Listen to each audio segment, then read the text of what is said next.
ఆయన జీవితంలో మిడిల్లో సొంత ప్రయత్నించారు దేవుడు వాగ్దానాన్ని నెరవేర్చడానికి. కానీ వాగ్దానం చేసిన దేవుడు గొప్ప దేవుడు. అది నిరర్థకం కానేరదు, అది ఖాళీ మాటలు కాదు.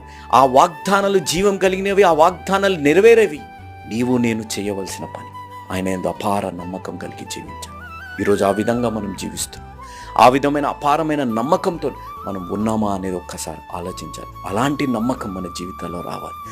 ఈరోజు ఈ వీడియో మీరు గమనిస్తే ఆ డబ్బాలన్నీ ఎంతో ఎత్తుగా ఉన్నాయి. అయ్యో ఇది మొయ్యాలి, అయ్యో ఇది పడిపోతుంది అనే ఒక అనుమానం ఎక్కడ కూడా ఆయన జీవితంలో ఆ నిరీక్షణ లేకుండా ఆయన జీవించలేదు. ఆ వ్యక్తి ఆ డబ్బాలు మోసాడు, తొలగించవలసింది ఒక లేయర్ని తొలగించాడు.